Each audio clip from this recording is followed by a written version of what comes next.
வணக்கம். இன்னைக்கான மினிப்ல பார்க்கலாமா? சித்தி மருமக ஊருக்கு வந்ததுலேருந்து மருமகளை அழைச்சிட்டு வீட்டுக்கு வரணும்னு கூப்பிட்டுட்டே இருந்தாங்க. அவங்க வீட்டுக்கும் போயாச்சு. அவங்க வேற யாரும் இல்லை, சித்தியோட ஃப்ரெண்டு வீட்டுக்கு தான் போயிருந்தோம். ஃப்ரெண்ட்ஷிப் மற்ற ரிலேஷன்ஷிப் போல கிடையாது. எத்தனை வருஷம் ஆனாலும் எப்பவுமே மாறாது. இவங்களும் ரொம்ப க்ளோஸா இருப்பாங்க. சித்திக்கு இவங்க மட்டும் இல்லை, நிறைய ஃப்ரெண்ட்ஸ். ஏன்னா சித்தி ஜாலியா இருப்பாங்க. ஸோ டக்குன்னு எல்லாரும் மிங்கிள் ஆகிடுவாங்க.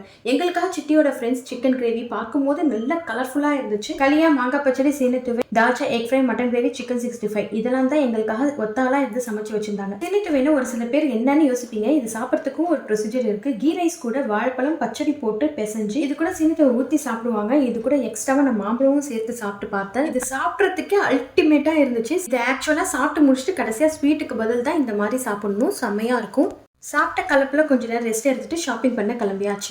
சினிமாட்டிக் தான் வந்துடணும். இந்த ஷாப்ல பிரைஸ் அஃபோர்டபுளா இருக்கும். கலெக்ஷன்ஸும் ட்ரெண்டியா இருந்துச்சு. குவாலிட்டி வைஸ் சொல்லணும்னு அவசியமே இல்லை. 10 தடவை வாஷ் பண்ணாலும் அப்படியே தான் இருக்கும். பக்காவான ட்ரெண்டி கலெக்ஷன்ஸோட அஃபோர்டபுள் பிரைஸோட வேணும்னா கண்டிப்பா இந்த ஷாப்க்கு போய் விசிட் பண்ணி பாருங்க. உங்களுக்கு பார்த்த உடனே பிடிச்சி போயிடும். தாராளமா வாங்கலாம். தம்பி வைஃப் ஊருக்கு போறதால அவங்களுக்கு ட்ரெஸ்ஸஸ் எல்லாம் பர்ச்சேஸ் பண்ணிட்டு வீட்டுக்கு கிளம்பியாச்சு. அஸ்ஸலாமு அலைக்கும். தேங்க்யூ ஃபார் வாட்சிங்.